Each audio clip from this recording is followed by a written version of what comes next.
great opportunity to. I just call and listen and stay informed. Okay, that's fine.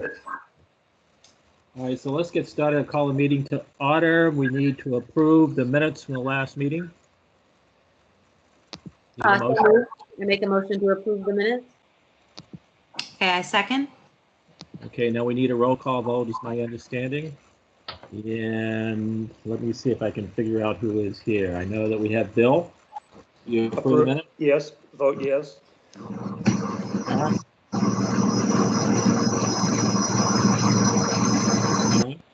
You approve the minute? You second the motion, right? Oh, yeah, I'm sorry, Tom. Okay. Yes. Brad, I do. is you here? I am here. Fred Haas approves. Okay. Nina? Yes, Nina approves. Janice? Janice approves. Samantha, I see you joined us. You approve the minutes of the meeting? Approve? And I approve. Is there anybody else I missed? Robin approves as well. Robin. Hi, do you approve? Yes, Robin approves. It looks like the motion carries. Trust fund state aid.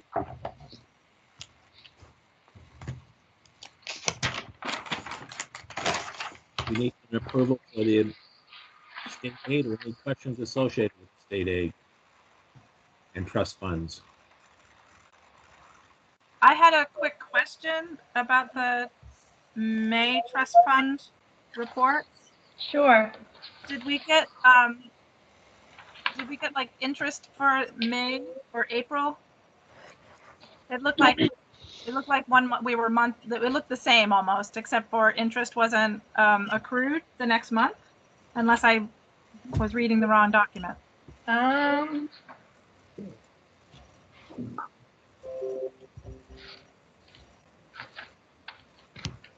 We had it for March, but I not don't for, think we got it yet, so it doesn't Okay. look like it's recorded, so I'll have to look into that. Thank you for letting me know. yeah. Okay.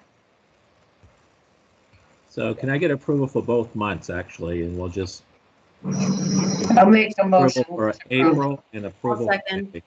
for May. Who seconds? Sorry. Nina. Okay. So we're going to approve both at the same time. So I'm just going to call roll once. If you have any problems with either month, please let me know. Bill? Approve. And Fred? Fred? Approved. Thank you. Nina? Nina approves.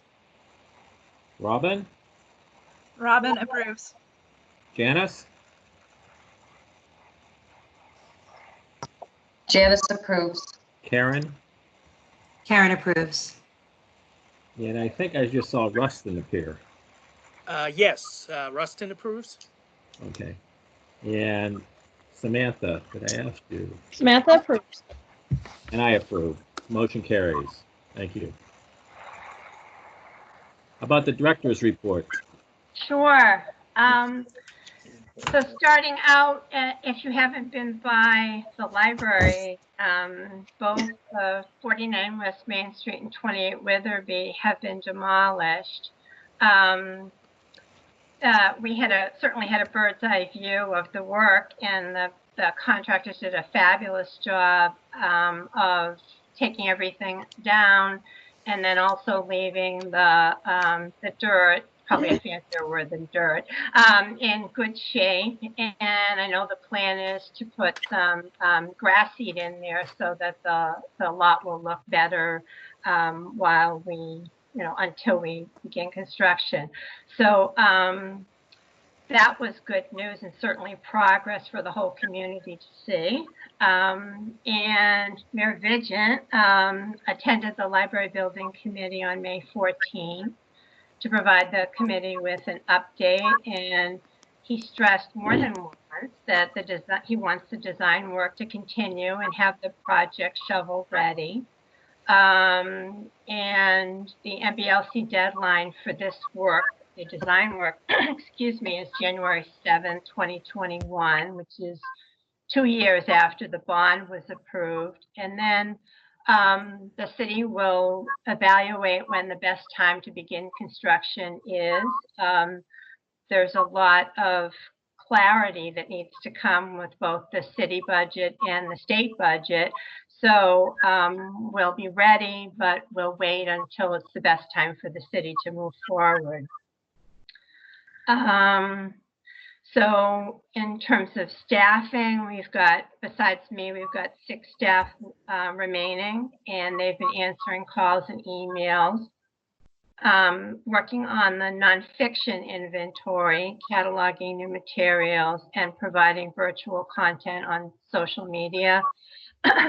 We completed the fiction and the YA, young adult inventory during the work at home and library plan. And we now know, this is kind of cocktail party material. We have 9,172 fiction titles and 3,395 teen titles. And we've also been issuing a weekly digest newsletter to share news with the community and highlight activities that people can do from home. I've been spending time in Zoom and team meetings talking to library directors throughout the state and in our neighborhood on plans to begin to offer services. And I'm particularly interested in the urban library directors group that I belong to. And it's great to hear what bigger libraries are doing. Quincy, Chelsea, Lowell, Lawrence, Lynn. It's just great to hear across the state the kind of approaches that people are taking to getting things rolling again. And each is approaching their planning based on statewide information, but also really local information, as we are, you know, where we are and how we're approaching getting things started again. I submitted an outline of our ideas for starting up services again to Lynn Devine, and I know she shared it with the mayor, to begin a Holds pickup service, which is what we're calling it, on June 8th. And I have a handout that I sent you of details that I can walk you through about the process, but if you are in agreement, we can really start this week, you know, have a kind of soft rollout of it and see what problems we encounter. But basically, people can pick things up, can order things and pick them up. We leave them outside the library with their name on it. And we think this is really the approach that most libraries are taking to kind of get back in touch with people. We have holds on our shelf that things that people requested back in March, and we want to be able to safely get those things to people. We get calls every day. People are just so anxious for us to resume, and so we're anxious to meet that need and start working with our community again. So I'll talk, maybe I put it on the agenda just so we could focus in on the plan a little bit. So we'll talk about that later. The other thing that I've been talking about in these Zoom meetings is how difficult, what a challenge it will be to open to the public, especially with things like capacity limits in place and requirements for wearing masks and social distancing. It's my hope that we'll be allowed to bring some staff back before we open to the public so that we can do everything as safely as possible. But there's a lot of challenges ahead. Fortunately, we have lots of help from the facilities department, and they'll be working with us to kind of, in a way, retrofit our facility to allow people to, some people to come in eventually in safe conditions, things like separating out the public computers to give them much more space between people. People are really kind of on top of each other in our current setup, and we want to be able to break the computers apart and put much more space between them. It may mean that we have fewer computers, but we're going to see what we have, what we're able to do with what we have. So there's a lot of work to be done in that respect, but I'm grateful that we're able to, start up in a way that will meet many people's needs. They're desperate for books and DVDs and just materials. They really are. So it's been great to talk to others across the state, and we have our own plan, our phase 1 beginning plan that we're looking forward to implementing. I submitted the mayor, there he is, wanted to, may need to make further cuts. So he asked for information about what a 3% cut and a 6% cut would look like. Nothing's definite yet, but it was a request so that the information is handy should he need it. And so I submitted that, and the deadline was June 1st, and I sent that in last week. Let me see. Oh, I think that's all I said. I also gave you a copy of that budget with the cuts in it in your packet as well. Margaret, quick question on that. At the last meeting, we talked about whether or not MBLC would be doing anything, given a lot of libraries are likely in the same situation of perhaps facing some cuts that would impact their minimum appropriation. Have you heard anything about that? Are they talking about? My sense of things is that that will be clearer in the fall when, after the new budget year is in place and the MBLC knows how many people have been affected by any cuts. And I'm certain that they will look at accommodations that can be made and ways to deal with this. So we don't have a lot of information at this point, but we certainly think that there'll be special attention drawn to budget situations based on what's going on for everyone. So I have 2 questions. Sure. One is so far based on the support services that the library's been able to provide, what have people been asking for? People want to be able to download books onto their devices. So we've walked many people through that process. Yeah.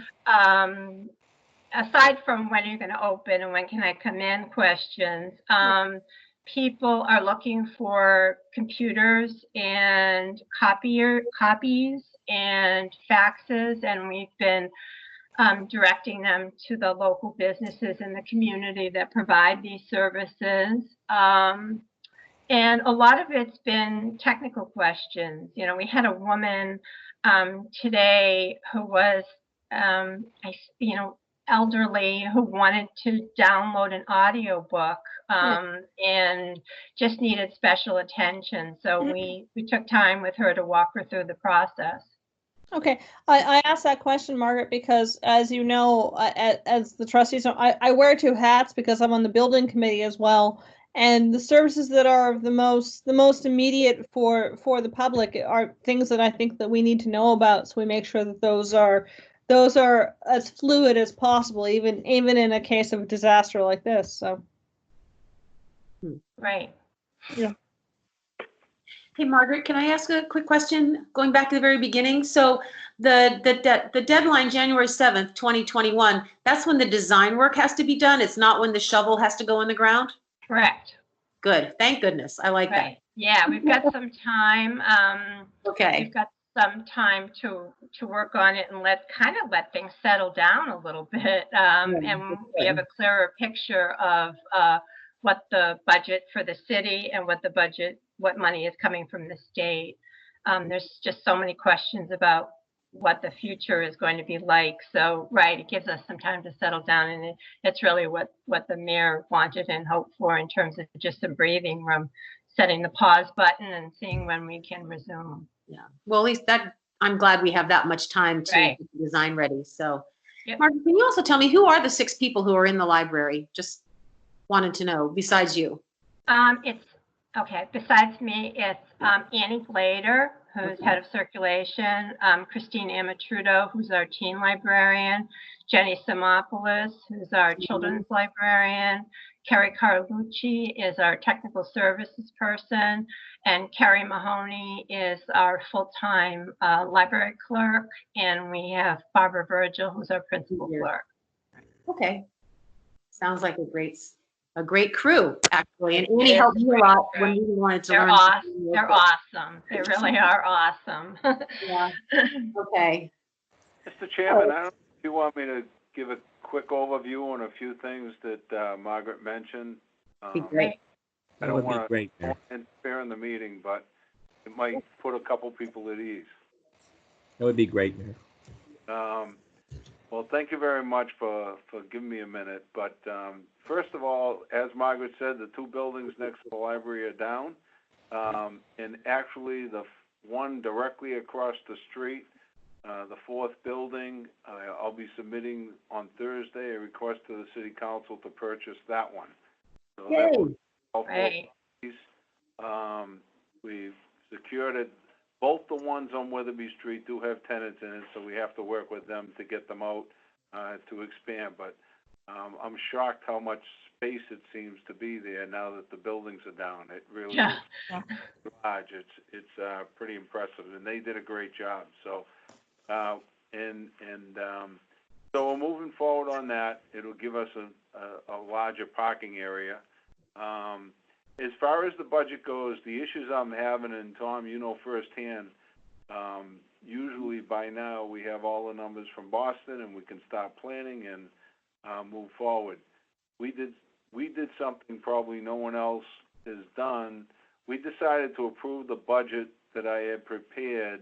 It was a lean budget, but talking to Mike Ossing, we felt that having the budget approved and then adjusting it later would be the best route to go, because we're not expecting numbers from Boston on local aid until probably late July at best. They're still trying to figure out how to move forward with the legislature. So it was just a discussion with Mike Ossing and myself to say, let's get something in place. At least we won't be dealing with 1/12 budgets all summer like most communities. And then we can adjust accordingly. And so that's the way we move forward. We have a budget in place, but we plan on making adjustments if necessary. We have 2 outstanding issues other than the state aid that we're dealing with. One is the CARES Act money. We were presented a boatload of money for CARES Act issues, for COVID issues, an amount of money that even with creative minds in the city, we can't figure out how to spend that much money. So it's a 2-year allotment. We received an allotment of $3.5 million over this year and next year for any costs we have incurred because of COVID. In talking to the different mayors, we're all crossing our fingers because all this can be used for is expenditures that have not been budgeted in this current year's budget. So it's only additional cost over the current budget.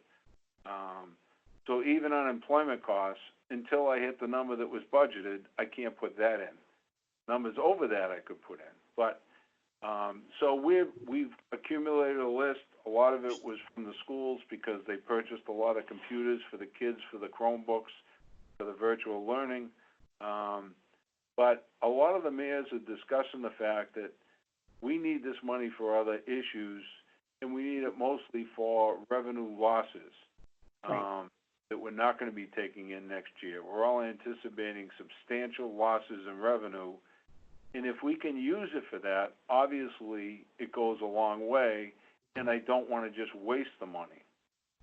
So we're going to be putting in a small request this week, because it's due Friday, for a portion of that $3.5 million, but carry over the rest, hoping that we will be able to use it for lost revenues.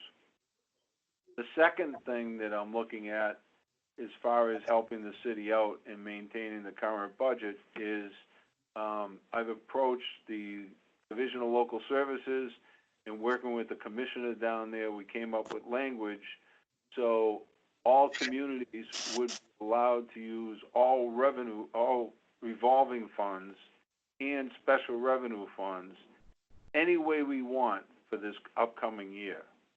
So we have a meals tax money, we have recreation fund money, we have rooms tax money that is dedicated by the legislature toward certain things. If they approve this language, we will be able to use those funds toward our regular operating budget. And again, we have substantial money in those accounts. That's in the legislature right now. I've worked with the senator and the representative. Danielle Gregoire has been running with it for me. She's optimistic. They're concerned about, spending it on other things, but our only alternative to this, if we get nothing else, is to abolish the meals tax money. Then it automatically goes into the general fund and helps us. And none of us want to do that. We want to keep it for fields and recreation facilities. That's how we've picked up, the turf fields that we have.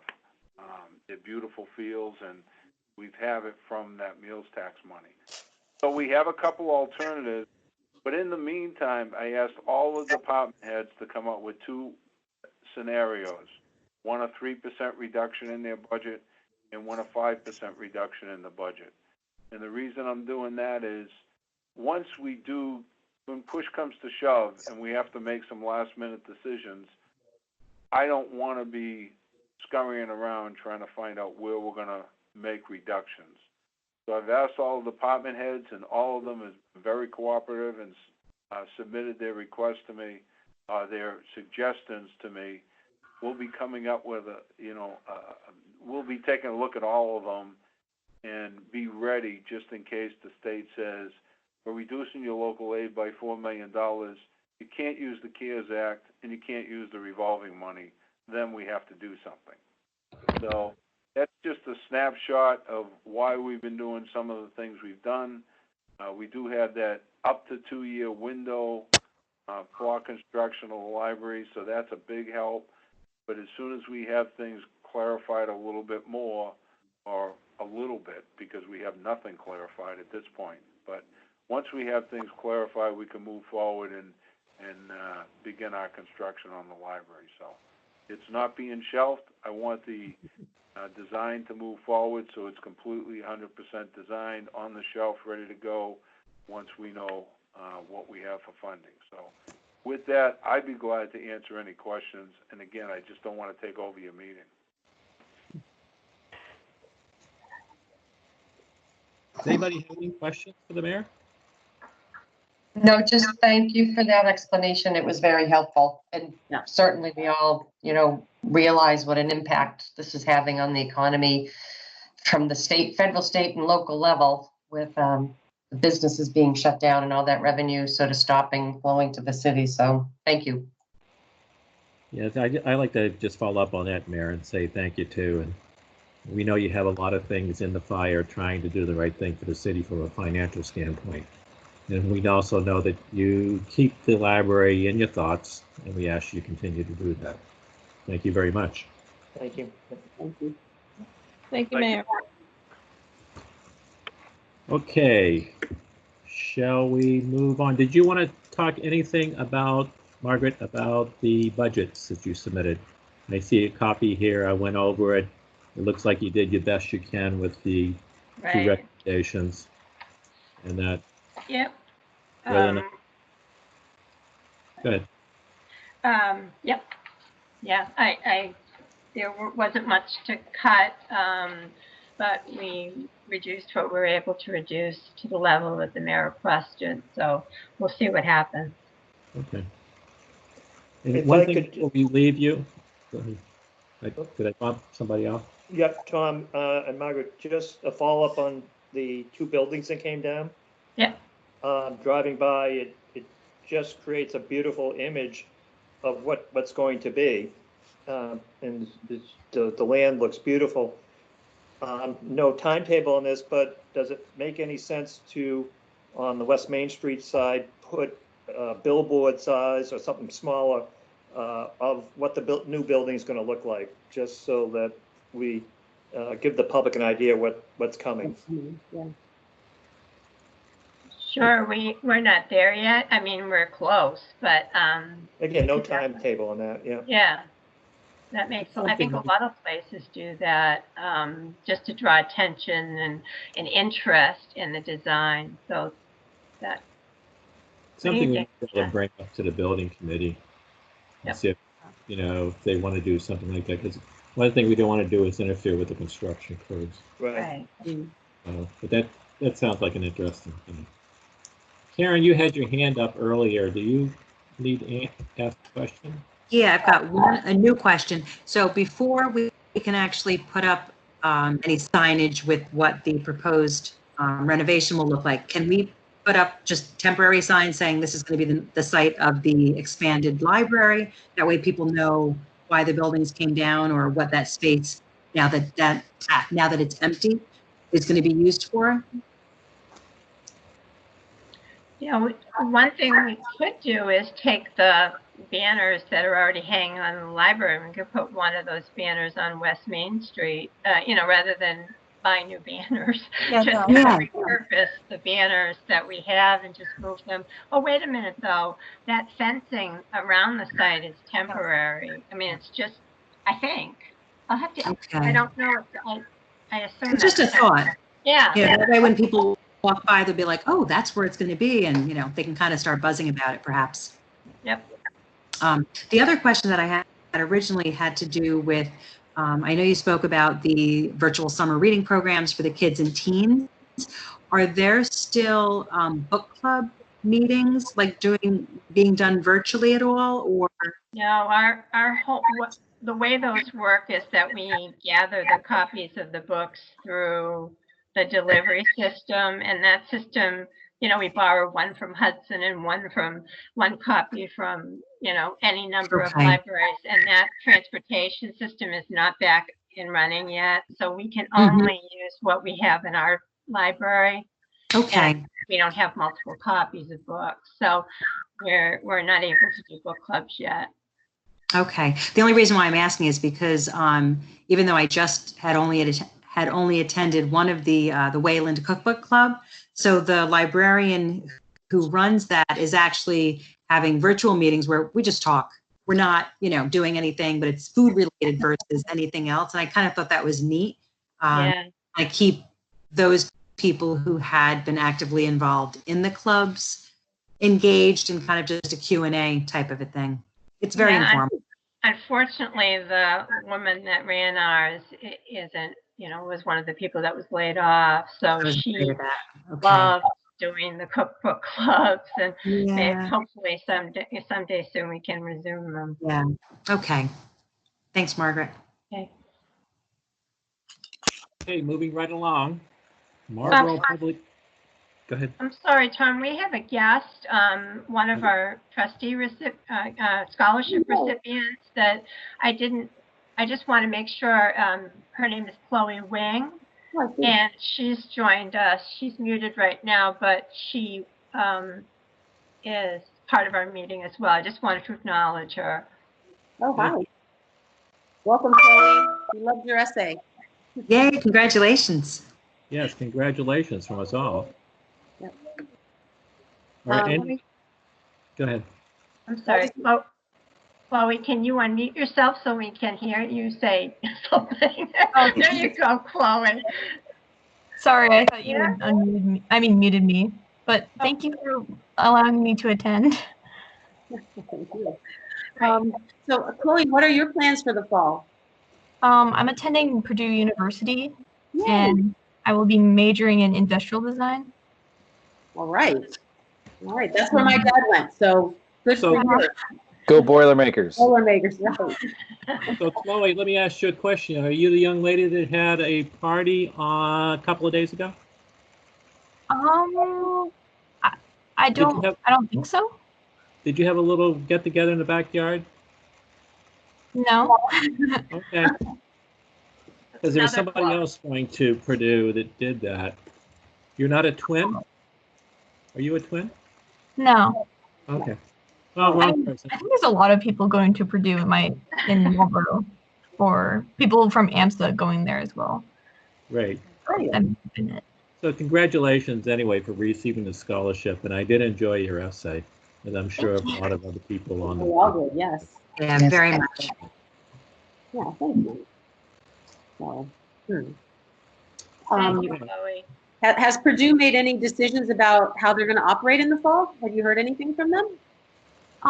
So the plans is to we go there the normal time in August, and Okay. then after Thanksgiving, I think the break will be like very long. It'll be like a month or 2 months, Okay. because of flu, skewing results and things like that. Okay. So, and then my parents fear that we might not go back after that, but I'm hoping that we will. I had heard that some other schools were going to do that they would, instead of having kids come back for, like 2 or 3 weeks after Thanksgiving, they would just, end the term then or finish it, virtually or something. And then, start the second semester, I guess, at the usual time. So I hope that's what happens. Good luck. Yeah, definitely. Okay. Cool. Great. Well, thank Thanks, you. Chloe. Okay, Is it up to me now? it is up to you. Darn. Okay. Well, so the foundation, we have not met or really done anything. A couple checks have come in. And I did send an email tonight. Those of you who are on the foundation, hopefully will see it after this meeting or something, just to suggest that maybe we do get together for a virtual meeting and just kind of see how everyone's been doing, see what everyone thinks about going forward, and when they think we should, get our activities started again. And I did inform them about, to drive by the library and see the 2 buildings that have come down. And maybe I'll also send some of the news that the mayor just told us about purchasing that 4th building. We thank you very much. It's going to be awesome. Does anybody else have anything to add? Like Jen? Yeah, I wanted to say too that 2 dear patrons of the library have passed away. Oh. One is a woman named Josie Defoe, and I hope I'm saying that right. And I know her because I was going into the post office one day, and this woman came up to me and grabbed my hand and told me how much she loved me and how much she loved the library. And that was Josie. I kind of connected it once I saw her picture, and our staff worked with her to get her reading materials. Her eyesight was failing, and she would kind of scold us for not getting large print books when they were indeed large print books. So she was very sweet. And a gentleman named Miles Heffernan, he died, and his wife Rose is our baker. And for every holiday, she brings the staff cookies, bakes some cookies and cakes and delicious things. So we've received 4 or 5 checks in Josie's memory. I should say Miles Heffernan they've directed their donations to the Friends. But we have received several checks in Josie's memory, and I know we'll acknowledge them all, but 2 lovely, lovely people that used the library for years. Oh. No, thank you for sharing that, Margaret. That's awfully Thank you. very, very sweet. Yeah, that's really lovely. We'll miss them. Yes. Yeah. So I've got some checks for you, Nina. All right. I'll see you by tomorrow, I promise. Okay, all right. We're out of time. Okay. Anything else, Nina? I don't have anything else, no, sorry. You were talking about having a virtual meeting? Yeah, I sent out an email tonight to ask people when they might want to meet. And actually, I was going to find out because I have Microsoft Teams, as part of my school computer, and I was going to ask if I could use that, but if not, I'm sure we'll figure out how to have a Zoom meeting for the foundation. You can probably use that unless Yes, you may. volunteer to do the Zoom. Yeah, and I suggested that we do, we usually seem to meet on the third Tuesday of the month. The foundation is the first, and we would meet on, the trustees are the first, and, but I'll see what everyone gets back to me about. Okay, good. Thank you. Yeah. Mayor, you're invited. Thank you. Okay. How about old business, which is the scholarships? Do we have the other scholarship recipient? No. I don't see her initials.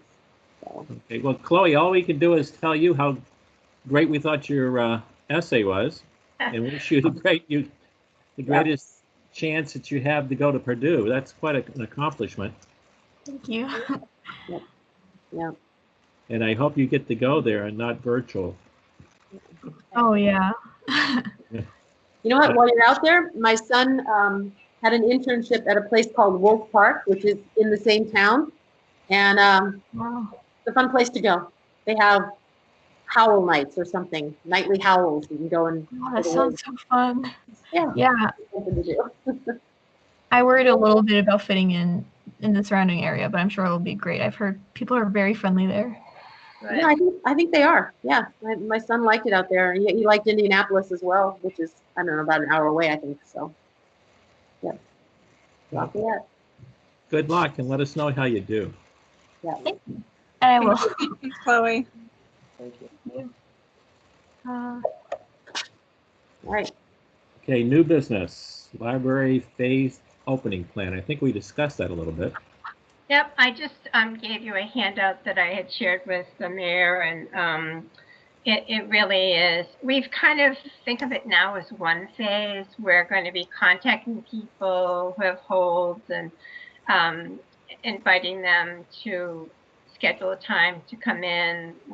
It'll be contactless, and we'll put the bags out for people with their names in big letters, and they'll come and pick them up. And then we're going to expand it. Anybody that wants to get any other materials, we'll do that as well. So it's we're looking forward to kind of getting back to a little bit of normal. But until that statewide delivery system starts up again, we, as I said before, we can only use our own materials. We can't borrow from any other library. And we've been talking with other libraries so that they know when we're doing this, so that all their people know when they're opening, and we have a sense of when we're opening, and we're just coordinating our efforts. A lot of what the states are doing, and in terms of the national plan, we're doing that locally, we're, as I say, we're just looking forward to getting back to a slice of our normal. So I'll have hopefully a good report at our next meeting to tell you how that's gone.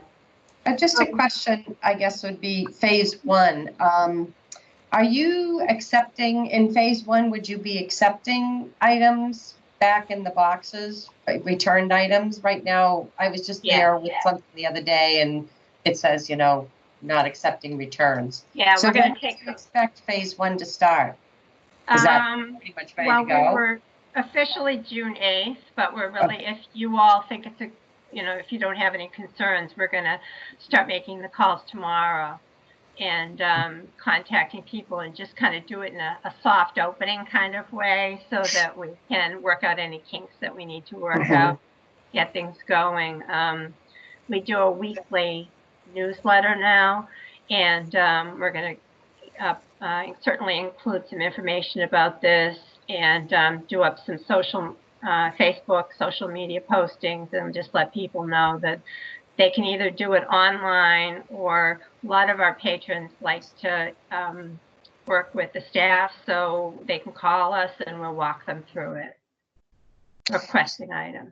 So in phase two, you have designate pickup times and arrange for pickup. Is that because you feel the volume will be such that you're going to need to stagger putting out those items? Right. And we want it to all be contactless, because there are so many people that, just don't feel comfortable in any kind of a small Right. crowd situation that we want it to be comfortable for people. A lot of, a fair amount of our people are elderly and want to be safe. So we're going to do it in a kind of contactless way. Some people are calling it curbside, where they go in, put things in, deliver them to the curb. But it's just easier for us to manage having things outside on a cart and having people come and pick them up and borrow them for. The home delivery service, would that be starting, like, would that be a phase 3 or just when things are, because that's volunteers that do that, right? Volunteers. The volunteers deliver the items, but the staff, I don't know if we have enough staff right now to be able to do that. That's a very popular service, and we'd have to take a look at that, but we'll see. Yeah, we'll see what we were able to do. How many people take advantage of that home delivery? It's been like 30, 35 people. I know that when I talked to Framingham, they had 15, and it's just really one of those services that's grown tremendously for us. It's, once you get into a place like New Horizons or Christopher Heights, the word spreads that this is a service the library offers, and people want to take advantage of it if they're not able to come to the library to get materials at home. And we've had a tremendous wonderful core of volunteers that have brought the bags to the people at these homes, and it's just worked really well for us. It's something that really caught on in our community, so I'm sure it'll catch on again, and we just have to be able to meet the need. Okay. It'll be interesting though, delivering, just I wanted to say to those two places, because my mom's at Christopher Heights and I know New Horizons is working the same way. No one can get in. And if I drop off a bag of, groceries or something to my mom, they have to wipe it all down with a Clorox wipe and everything before they deliver it. So, they might not be quite ready to ramp up with a lot of deliveries either, where they'd have to wipe down every book. I mean, so anyway, they're being very careful. So it might be a while before they would take anything either. Good point. Yeah. I have a question about the returned items. Do you have an idea of what the quarantining of those items looks like, or how long that is, or what you'll be doing to disinfect? Yeah, what we're planning to do is to quarantine them for 72 hours, which is the current recommendation. IMLS, which is the federal agency that oversees libraries, has been doing a lot of research into what the kind of optimum quarantine time is, and it's really still about 72 hours. So we've got space, we've got tables, and we would just date the things, put them on a table, and once the quarantine time is passed, we'll put them back on the shelves. We're not planning to wipe them down, and that's not a recommendation, because any of the spray or disinfectant could damage the book or the item. So we're just leaving them alone for a while, and then we'll reshell them after 72 hours. Okay. Margaret, I had just one or two questions. Sure. Uh-oh. Oh, I don't hear you, Karen. Your voice has gone away. Sorry, muted it again. In terms of the computers, even if you can't have them spaced far enough apart, is there any money in the budget to get plexiglass or something so that yes, they can be a little bit closer if necessary? Yeah, the facilities department, specifically John Galone, of course, has purchased plexiglass, and where a lot of our furniture is, kind of temporary, we're going to be not using it for a long time to come. I mean, as soon as the construction process starts, it could be less fancy and just more kind of adhered or installed on the desk. I know the senior center is getting more permanent solutions with glass and frames and that kind of thing. But John has purchased plexiglass for us, and we just have to work out a plan, how we want it installed and where we want it. And the other challenge is to kind of cordon off the area so that we can kind of keep people in a controlled setting. Otherwise, we'd never be able to figure out how many people we have in the building. And that's been one of the big guidelines is, and I'm sure the thing is, I'm sure that City Hall will deal with this and the senior center and all the other public buildings, how to figure out how many people are coming in and when you need to stop people from coming in. And it's a challenge for us, how do we say to somebody, okay, your time's up, you have to go.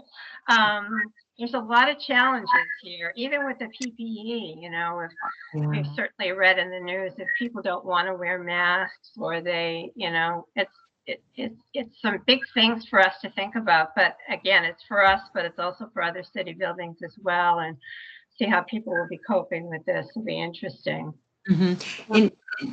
I had a doctor's appointment today at South Florida Medical, and I was met at the door. A woman standing there at the table, and I had my own mask on, and she's, and they had the hand sanitizer. So the first thing she did was squirt that in my hand, and the second thing she did was hand me one of their masks and said I had to wear the mask that they gave me, and it was just one of those blue ones. Right. But I don't understand why we can't do something like that. And then I suppose nobody can come in until we reach the number, right? You say you can't come in until somebody leaves. But I guess we'd also have to figure out how they wouldn't run into each other. But, I mean, right. Even I sent off an email to the city solicitor to ask him what the law is around public bathrooms, because our bathrooms are used constantly, and, sanitizing them, making them safe for the next person is a challenge. A lot of the libraries in the urban directors group that I talked about are not letting people use their bathrooms because they just can't manage keeping them clean. So that's another issue. What's our obligation in terms of then there'll be less that? Then the people will have to leave sooner. It's just there's a lot of details to it, and they're certainly not the way we've ever operated, so that makes them more challenging. But lots of smart people are talking about this, so hopefully some solutions will come to the fore. Yeah, I just have one last question. Sure. Not even be feasible. Is anything in terms of the ventilation, like the air ventilation, or like that being thought about or addressed? I know that everything's going to change once the construction begins, but I know a lot of places are considering different filters, or I don't know anything about it, but yeah, we have a really old system, and air quality has always been, one of those things that people have complained about over the years. And so I don't know if we have any good solutions other than maybe fans, but I don't think fans are good in that they blow. I mean, that's why you can't blow dry your hair in a salon or have your hair dried in a salon anymore because of the I didn't even think of that. So it's a challenge. So I don't know if there are any good solutions to that. We sure know the problem, but I don't think we have any really good solutions. Okay. Thanks, Margaret. Okay. Oh, Margaret, I'd just like to say that before the library opens before the building opens to the public to come in and out, I hope that we have, it seems that where we are, there's better observation of the mask protocol, but it really should not be on the backs of library personnel to enforce public health policy. And I don't know what the way is to do that, but I just want to say that I don't think it should be on the part of a librarian to have to police and kick people out of the library if they don't want to wear a mask. At the same time, person not wearing a mask should not be allowed in. Right. So there maybe needs to be some way to communicate that message very clearly, that this is a public building and we adhere to public health regulations. Oh, absolutely, Samantha. It's a tricky thing, and it's beyond us in terms of the, you know, It's far beyond the yeah. expectations of people who work of the people working in the library. Like my husband used to manage a liquor store, and I'll tell you, I mean, from his experience, being a retail worker who has to enforce state law and tell somebody who doesn't feel like complying no it can get really nasty, and it can get really difficult. And I just want to say that we need to make sure we have proper support for any city worker, anyone who has to try to uphold those rules. Right. I'm wondering to kind of follow up on that. If we can have some kind of signage in the front where it's user friendly and, basically no shirts, no shoes, no masks, no service, but not in that way, but maybe leave masks out if that's even allowed, or the hand sanitizer, or just kind of word it in a way that in order to protect you and your children, Right. Right. I mean, everybody's Actually, working on signage. To be blunt, truthfully, no, I think being polite doesn't necessarily work. And I have to admit, for the first time in my life the other day, I put on a mask and went into a bank, which was weird. And also kind of cool. Right. Of all places. I'm like a bandit. I'm walking into a bank with a mask on. I'm like, I don't know what you people are complaining about. My God. That's so funny. Yeah, I would just add that I'm not sure, though, whatever signage or whatever that you put up, it's not going to be the people that are going to not abide by the law. They're not reading the sign anyway. So I'm not sure that it makes much of a difference. Right. I mean, at one point we thought we would make a new rule to negotiate more for the bathroom key, and it was just one of those things where the staff was like, it's too hard to do that. So I don't have the answers yet, but I think more people's experience and more discussing of what's possible, what's legal, what the ramifications are will help us a lot. Even, the phase 2 that starts with June 8th, right? I think even it says right in it, public libraries are the next thing in the next phase that can open up. But I would think also that would be contingent upon guidelines also from the state level. That I wouldn't be surprised. They would probably expect people to be still wearing masks in public buildings. So at least you're backed up by the state level, and I'm sure the city Board of Health and all of that. But I don't know. I haven't witnessed too many people resisting masks, or where I work anyways, people have come in, they've usually forgotten they have a mask in the car, but they didn't bring it in the office, and we have a mask at the table, and I'm just, there you go, and they'll then put it on because we don't, we want to keep people safe. So I haven't had to do more than nod to the box of masks to get people to put one on. So I haven't even had to vocalize, please put on a mask, so that's been my experience anyway. So I think, but that doesn't take much just to have the, a minority of one person a day giving you a hard time to make life miserable. So. Well, another thing to keep in mind too is, Margaret, is, you can change. Right? Like once things open and you see how it goes, you can adjust. Right. I mean, you don't have any idea. Yeah. Right. And you shouldn't be expected to be able to anticipate every possible problem. I mean, that's not realistic. Right. Margaret, I've got one last question. Sorry for so many questions. You know how some of the state parks, they have their bathrooms, their restrooms are closed, but they do have porta potties, and it's basically enter at your own risk. Is that something that might be feasible to kind of not to have people cleaning the bathrooms or worrying about that, but then there is an alternative if someone really, really needs to use the bathroom? The thing is, I think what we're doing is discussing something that we can take a look at City Hall.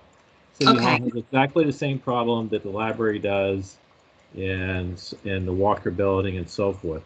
All we have to do is find out what City Hall is doing, what the mayor is doing, how they're controlling the bathrooms, how they're controlling the people wearing masks, and just institute that. I Okay, think the that math makes is correct with people being angry, but whatever the mayor and the city hall is doing, we can institute it in the library and follow the same thing. And if it okay, takes that makes calling sense. the authorities, it takes calling in the authorities. Who knows? Well, But that's, Right. and Tom, your point's well made, because in that case, then we have consistency across public buildings. right. That's an important thing. You can't have one policy in one public building and different policy in another, so. So main thing is we'll just find out what they're doing in City Hall and follow suit. If they're arresting people, we'll do the same. So, Yes, sir. That's gonna go so well, that's good. just following the lead out of Washington. Okay, anything else, anyone? Nope. No? Can I have a motion to adjourn? So moved. Motion to adjourn. Oh, okay. I hate to do this. I have to go through everything and ask everybody individually. It's a state law. So I will follow with that and ask Fred, you agree to adjourn? So approved. Nina? I approve. Robin? Absolutely, I approve. Janice? Approve. Karen? Approved. Rustin? Approved. Samantha? Approved. Did I ask Bill? Approved. And I approve too. Margaret, if you need anything from us, we're here. Thank Thank you. you, You're all terrific. I appreciate it. Thank you, Margaret, for all your work. Thank you, Margaret. Bye. Thank you. Bye, everybody. Margaret. Bye, thank you very much. See ya. Bye. Good night. Is this our last meeting for the summer? It is. Okay, Bye. so we're not, no July, no August. Okay.